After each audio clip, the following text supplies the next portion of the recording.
let's get into the debate. Chris Stigall, she's camping out in Pennsylvania. What's the over-under that she randomly walks out to get a bag of red Doritos at a Wawa or a Sheetz? Well, I don't know. Who are watching, those are the two convenience stores in Pennsylvania, of which there is sort of a rivalry between the two. There's a healthy rivalry. And of course, Joe Biden's Department of Labor went after Sheetz not too terribly long ago. So the Sheetz people are not particularly fond of Ms. Harris and Mr. Biden anyway. But having said that, the question is she going to have to clear these places out and bus supporters in, which they think she's done in New Hampshire. They say she's going to go out and mingle with folks. Every time she does, much like we were just discussing, she's just like Mrs. Clinton. Selena Zito, who I think covers Pennsylvania, she lives there better than anybody else. Selena said that she thinks that this matchup is almost identical to Trump versus Hillary Clinton in 2016, in that she's having that same connectivity and authenticity problem Mrs. Clinton did, and I agree. All right, ladies, tell me where I'm. I know they've tried to preview that she's gonna just randomly go out around Pittsburgh. That doesn't work for her. And Chris is absolutely right. But I think that, and we showed that. Remember that Sheetz video that we saw a couple weeks ago where she went and got Doritos, and they filmed it. They had to make it like. We got to see that they actually lied about it, that they filmed it a couple times to be like, wow, Tim Walz found the Doritos. And then Doug Emhoff found the Doritos. Like, they don't do authentic, real interactions with people. It's all staged. It's like a movie scene. Oh, I mean, what isn't staged with this campaign? Let's not forget the phone call that she got from Obama. She just happened to have a camera rolling on her at the time. And it's like, hello? And he's like, Kamala. And she's like, oh, hello. Kamala. And then he said, Michelle is here. And she's like, oh, hello. Sorry, I'm just going to throw some innuendo in there. But yeah, everything is staged. And yeah, I'm sure she's going to run into a couple of people on the street. They're just going to happen to have I Love Kamala Harris t-shirts all over them. Or they're going to happen to be, probably busting union supporters, talking with the PRO Act hashtag, I love the PRO Act. I'm going to destroy small business and self-employment in this country. That's what I'm expecting. It's sad, though, that she's going to be off the campaign trail for 5 days to be, cramming like it's a final exam time just so that she could match up with President Trump, who, as far as I know, is going to still be pounding the pavement as much as possible, doing every podcast imaginable to get his message out there, which is, what do you have to lose? And there's a lot to lose, as you've seen in the past 5 days.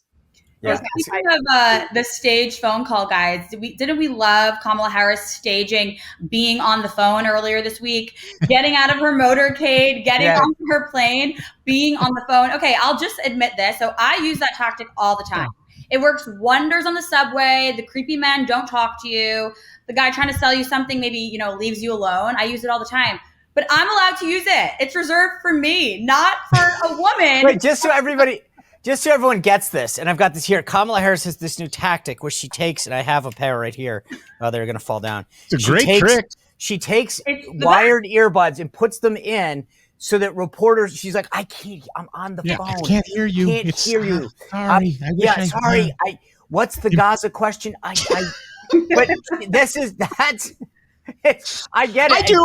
When somebody approaches me that I don't want to talk to, I've got to take this. I just put the earbuds in and walk them all around. People are like, aren't you worried about like Bluetooth radiation? I'm like, I'm not actually talking. I'm just avoiding you. But, all right. This debate Tuesday, what's fascinating about her prepping is as Patrice said, she's got to cram. Yeah. And this is like somebody like when you were a kid and you had to cram for a test. Trump lives this every day. Yes. He just freewheels and talks. She's cramming facts, because she can't have notes. She can't study lines to hit at him. That's why she wanted the open microphone so she could take swipes at him and make T-shirts out of the that little girl was me crap. Yep. She can't do any of that. So she's got to remember lines that she hopes will stick while she's got to remember facts with no notes. And she's scared to Chris, death what you're talking about is exactly what I've been saying. She is so good at the scripted. I was that little girl. But you can't, once you go beyond that, every moment, think about the tarmac the other night when Evan Gershkovich comes home And this goes back to the point that Caitlyn was saying about about Tim Walz. He gets asked at the Minnesota State Fair, "What do you think about Gaza?" All he had to say was, "Our thoughts and prayers are with these hostages and these families. I know that the vice president is working hard," and then eat your ice cream and go back. And he couldn't even do that. When Evan Gersovich is, they're at Andrews in the tarmac, and they ask her about this moment, which is easy. Again, we are so delighted that another American is back home, and we'll continue to work to release every American that's being held in captivity or inappropriately, blah, blah, blah, whatever. She can't do that. And that's what I think is going to be interesting. So, let me just ask you guys, because I'm fascinated by this. What do you, give me your prediction for what you think that if we had to make headlines Tuesday night, what happened at the debate, what do you think it shakes out to be, Caitlyn? I'll start with you. Well, she might still have one of those headphones in her ears, guys. I'll be paying. You think there's a better chance that she wears headphones or brings Tim Walz? Well, the message doesn't exactly scream girl boss femininity when she brought Tampon Timmy to that interview with Dana Bash. So that was quite the message for the young women at home watching. But, you're right, Sean, getting past all these quick little sound bites of "I'm speaking, Mr. President." She can't go that much further now. The American people want more, right? We want some answers from her. And I think the headlines will be quite interesting. She has to cram in a vision, an agenda, policies, and an actual plan that she has for the American people, not just "I hate Donald Trump." And so far, we have none of that, just a bunch of paying influencers to twerk and practically begging people to donate on her website. Here's a headline for you. Trump hits, Harris misses. And I think that's what you're going to see. It's going to be President Trump hitting her with fact after fact, what he did in his administration, where the economy is, where the nation is, where the world is. He's going to hit with the facts, and then she's going to miss in terms of, well, what is her rebuttal? And how does she disentangle herself from the Bidenomics and the Biden failures while still claiming credit for the Biden successes, if he can name some. So that's the headline. Trump hits, Harris misses. Here's what she'll try, though.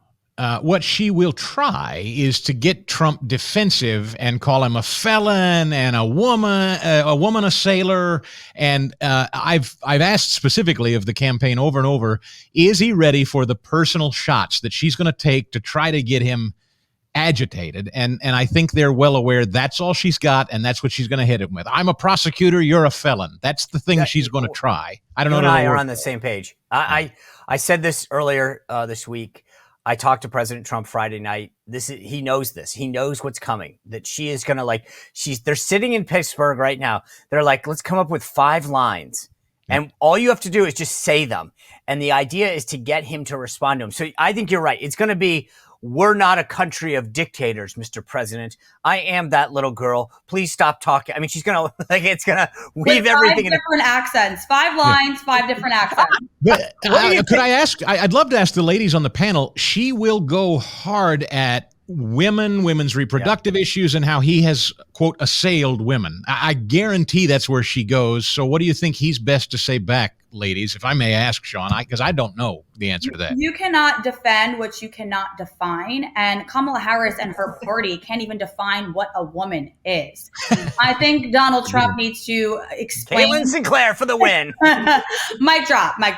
Yeah, no, I think that was good, Caitlyn. If she can't even define what a woman is, when it comes to I think his good response is, women are, number one, not just about reproductive rights. They're about being small business owners. They're about making the financial decisions in their household. You know what? Do you know how much a gallon of milk cost when I was president versus when you're the current sitting vice president? How much it costs, what a woman is spending right now, or on childcare, or on trying to buy a house, how much it costs, how much you need to save to be able to put down to buy a house. So I think he can pivot away, and there's a way to call her out for what she's done wrong and keeping her tied to Bidenomics, but then pivot as much as possible to remember when things were good, and this is how we're going to get back there again. Because she's also not putting forward a very positive vision or policy agenda that people want to latch onto.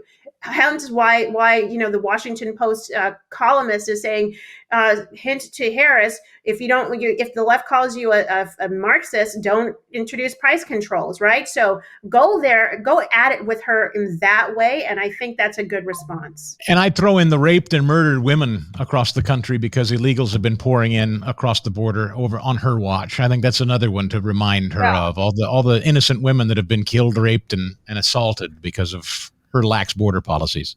All right, so there's 4 possibilities that I see happening. 1, to Chris's point, he talks about the border and women. 2, the Patrice point about facts and what your policies have done to women versus my policies. The Caitlyn Sinclair one, where he basically just goes straight at, you don't even know what a woman is. Or I'll throw out number 4, which is, that's not what Willie Brown said. I mean, I don't know. I'm just... trust me. Okay, we're gonna talk on Wednesday because he always has these lines, and I will. What could I ask before we move off the debate thing, Sean? Because you'd know this. David Muir and ABC generally. Do you like the setting? Do you trust Muir? Or do you have concerns about the woman running ABC? First of all, yes, and yes. First of all, I don't know that David Muir is a real person. I think he's AI. No, I've met him.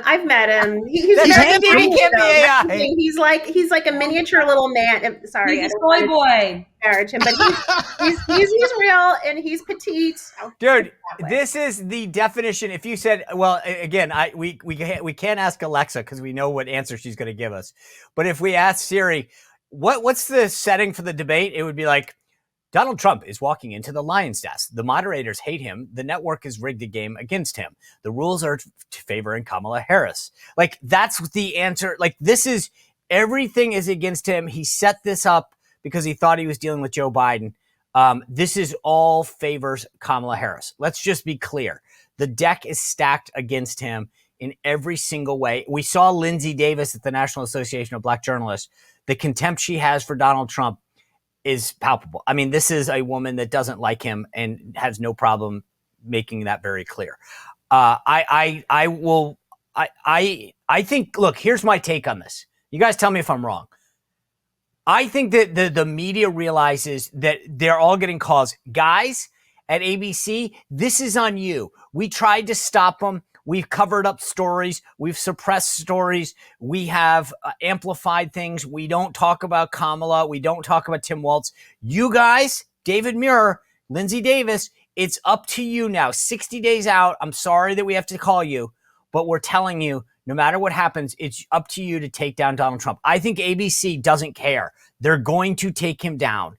They have to. Mm-hmm. Their colleagues, their friends, everyone at their club realizes that the weight of the is on their shoulders. And you guys tell me if I'm wrong, but I don't think ABC gives a crap. Their view is, we want to be the ones that get credit for taking him down. Well, join the list of all the people who have tried. I mean, let's not forget about all of the cases, 91 charges at one point against President Trump, and the legal system, the lawfare that has been lodged against him, and that was not enough. So I think that, I guess they will recognize the weight that's on their shoulders. But I think that's even a greater setup for President Trump, who, from what I've observed, he's able to adapt pretty quickly and will call out the moderators for their if they're unfair and unbalanced, and then go back and hit back at her. And at the end of the day, I think most people have probably made up their mind, and this debate is either going to just cut off the money spigot to the Harris campaign or really boost the Trump campaign. I agree with Patrice. Independence, he's already leading with independence, and I think the American people are still, on balance, pretty fair. And I think they'll be able to spot if he's not being given a fair shake in this thing. And I think it may work to his favor if he just plays it cool and lets it happen. Well, look at the, athletes or celebrities, people from Hollywood that have come out in support of Donald Trump, like a Dennis Quaid or someone that has actually point blank said, I'm coming out in support of Donald Trump because of how they've used the justice system against him, right? It was the legal charges. It was witnessing how the mainstream media was weaponizing their powers against Donald Trump that actually got people to put their reputations on the line and come out in steadfast support of him. The winner of the week, right, is Brittany Mahomes. I mean, look at her staunch support for Donald Trump. And then even after all the haters, she said, I don't care. This is who I'm supporting. So I think you'll get a lot of that. All right, there's Chiefs tonight, by the way. Go Chiefs. Thursday night football. You know, the funny thing is we always wrap the Thursday show with winners and losers. Caitlyn, this is a perfect way to start it then. Your winner of the week you think is Brittany Mahomes? I'm going with Brittany Mahomes, winner of the week. Loser of the week, obviously Amazon. Alexa, what are you doing? Oh, see, I love this. Is why I love, because you guys bring stuff up. That is such a great point. Patrice, who's your winner of the week? The winner of the week are the two school resource officers that took down the assailant in Georgia. It was a recognition that SROs are needed in public schools for this reason. And my loser of the week is that 14-year-old kid Frankie knew, sorry. My loser of the week is federal law enforcement. They saw that this kid was a threat a year prior when he had made threats about shooting up a school, including the school he shot up a few days ago. And so where is our intelligence community, our domestic intelligence community and law enforcement community? I don't know, but it seemed like they were sleeping on the job with this one. My winner of the week this week, Elon Musk continues to elicit my admiration for being perhaps the only guy left in social media that's willing to keep a free exchange of ideas open and even square off with an entire nation, if need be, in Brazil, to keep his platform open and free. My loser, Liz Cheney. Oh, I'm glad you brought that up. Sorry, sack all the way out the door. Liz freaking Cheney. How is this news that Liz Cheney endorsed? Like, I read all this news this morning, and I was like, it's news that she didn't do it for this long. Like, well, how is it news that a Trump hater is endorsing Kamala Harris? Like, this is, again, the media is so unbelievable in what they're covering and what they're not, which leads me to my winner of the week.